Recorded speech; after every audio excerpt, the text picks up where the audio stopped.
வணக்கம். மித்ரா டிவிக்காக அடியேன் அவினாசி ஜோதிலிங்கம், பிரசன்ன ஜோதிட ஆராய்ச்சியாளர். இந்த சேனலுக்கு நீங்கள் தொடர்ந்து ஆதரவு கொடுக்கணும், சப்போர்ட் பண்ணுங்க, சப்ஸ்கிரைப் பண்ணுங்க, ஷேர் பண்ணுங்க, உங்கள் நண்பர்களுக்கெல்லாம் இதை தெரிவிங்க. இதில் ஜோதிடம் சார்ந்த, ஆன்மீகம் சார்ந்த நல்ல கருத்துக்களை உங்களுக்காக பதிவிட காத்து கொண்டிருக்கேன். இன்றைக்கி நம்ம பார்க்க இருக்கிற ஒரு அற்புதமான தலைப்பு, இறைப்பணி ஏற்கும் ஜாதக அமைப்பு. இது கடவுளின் வரம். உண்மை. ஒரு ஊரில் ஒரு சின்னதாக ஒரு ஆலயம் அமைக்கணும் அப்படின்னாலும் அதற்கு கஷ்டங்கள் கொஞ்சம் நஞ்சம் கிடையாதுங்க.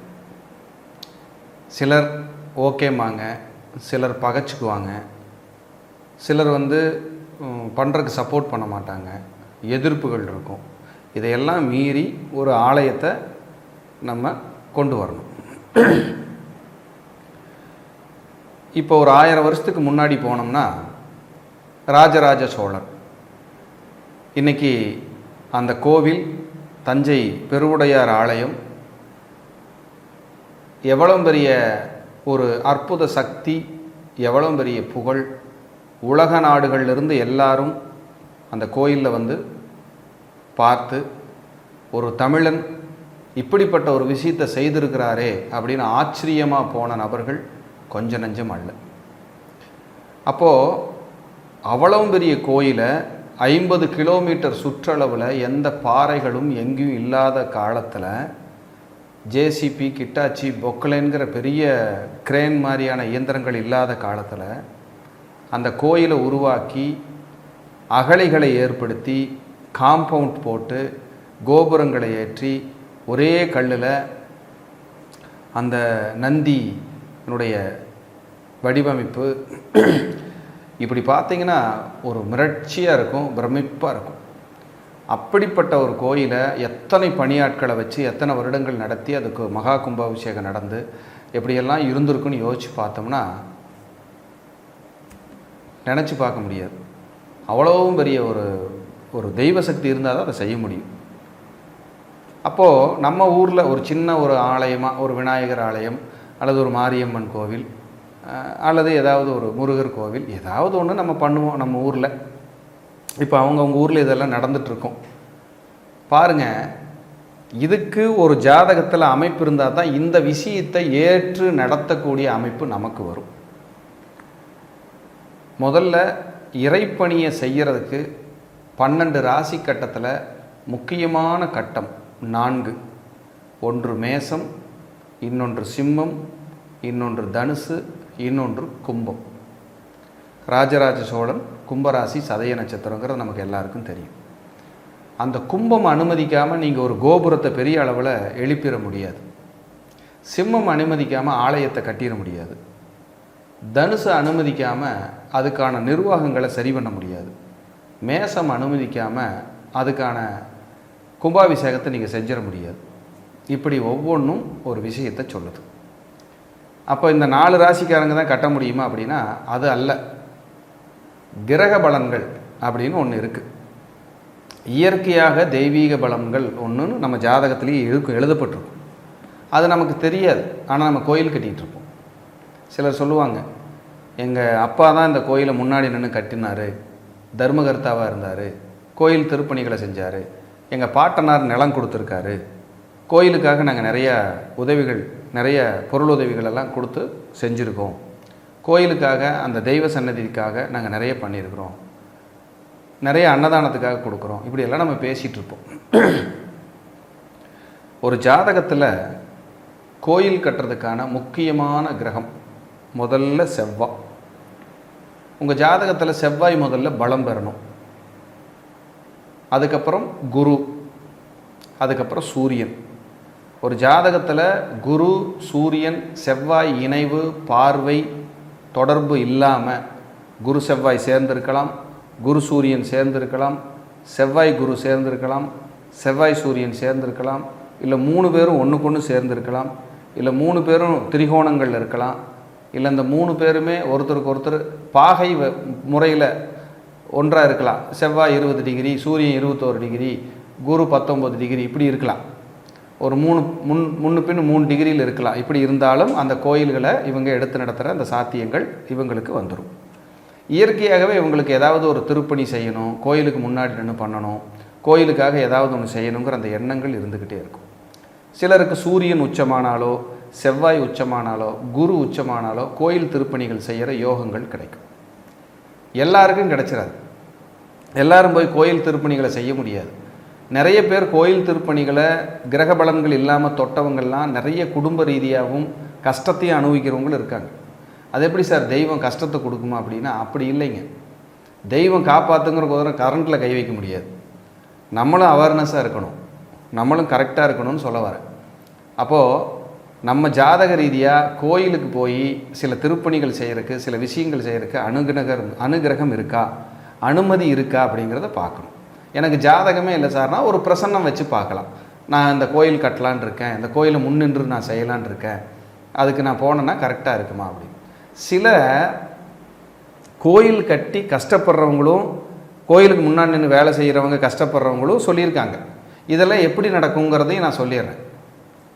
கரெக்டாக பர்ஃபெக்ஷனாக நீங்கள் ஒரு கோயிலை கட்டிடுறீங்க, அதுக்கு நித்தியமான அபிஷேக பூஜைகள் நடக்கணும், நெய்வேத்தியம் குறிப்பாக நடக்கணும், அதுக்கு உற்சவ விழா திருவிழான்னு ஒன்று இருக்கும், அந்த திருவிழாவை சிறந்தையாக அந்த வருஷம் கரெக்டாக பண்ணணும்.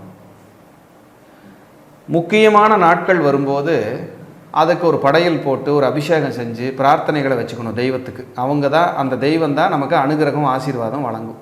இப்போ உதாரணத்துக்கு உங்கள் ஊரில் ஒரு கோயில் கட்டிடுறீங்க, அது ஒரு வலம்புரி விநாயகராக இருக்கார்.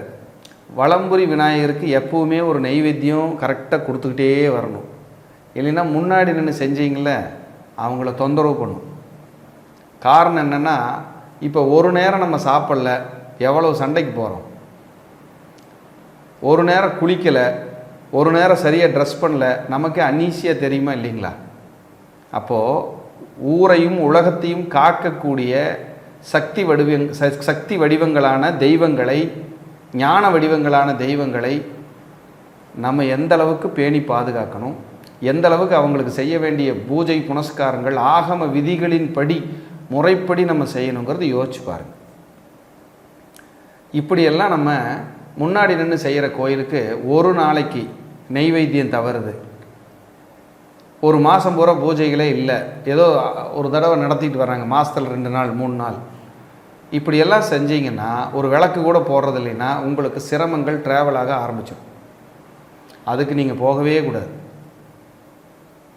ஒரு கும்பாபிஷேகம் பண்ணுறதுங்கிறது சின்ன வேலை இல்லைங்க, மறுபிறவி மாதிரி கும்பாபிஷேகம் பண்ணுறது, உயிர் ஜென்மங்கள் புதுப்பிக்கிற மாதிரி.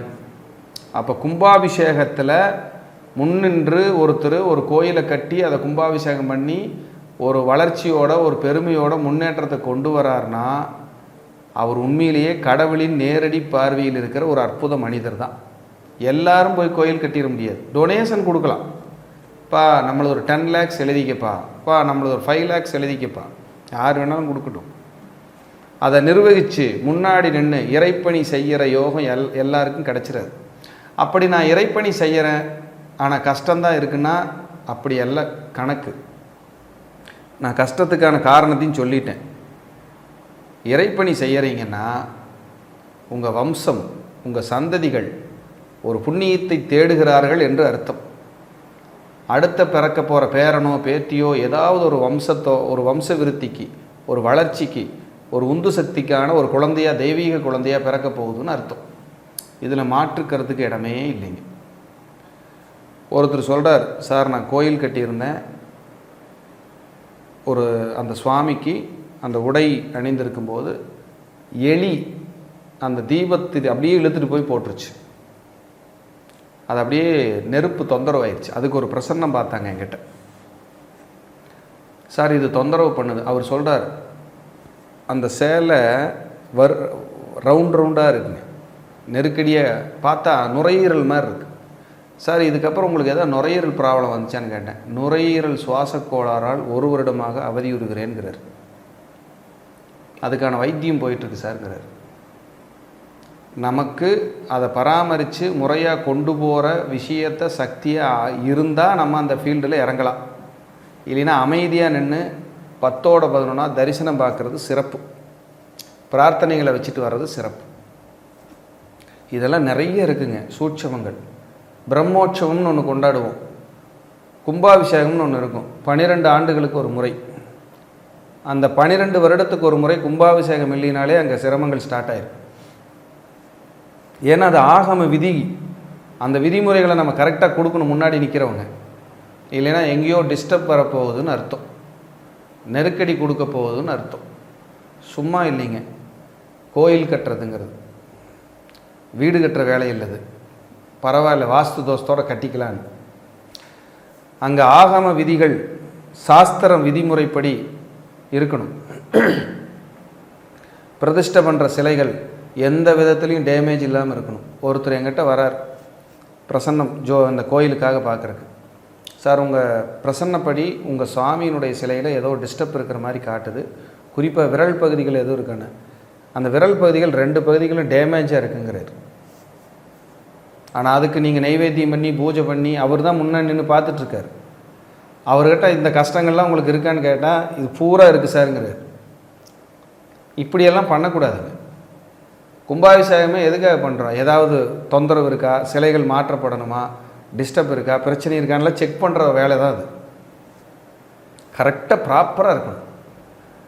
இதை இந்த பதிவு ஒரு விழிப்புணர்வு தான். இதை நீங்கள் தெரிஞ்சுக்கணுங்கிறதுக்காக தான். கோயிலுக்கு முன்னாடி நின்று செய்கிறக்கெல்லாம் கொடுப்பனம் வேணுங்க, சும்மா எல்லாரும் செஞ்சிட முடியாது. அதெல்லாம் பெரிய வெற்றி உங்களுக்கு. அப்போ உங்கள் ஜாதகத்தில் சூரியன் செவ்வாய், குரு செவ்வாய், குரு சூரியன் செவ்வாயினுடைய தொடர்பு வேணும். இதில் குறிப்பாக கும்பம், மேசம், சிம்மம், தனுசில் இந்த இணைவுகளெல்லாம் அதிகமாக இருந்ததுன்னா உங்களுக்கு அந்த பிராப்தம் கண்டிப்பாக கிடைக்கும். தர்மகர்த்தாவாக இருக்கேன், கோயில் அரங்காவலராக இருக்கிறேன், கோயிலுக்கு முன்னாடி நான் ஏதோ செஞ்சுக்கிட்டு இருக்கேன், இதெல்லாம் நீங்கள் சார் பதவிங்கிறது ஒரு பெருமை. அதுக்காக மட்டும் இறைப்பணிக்கு தயவு செஞ்சு போயிட வேண்டாம்.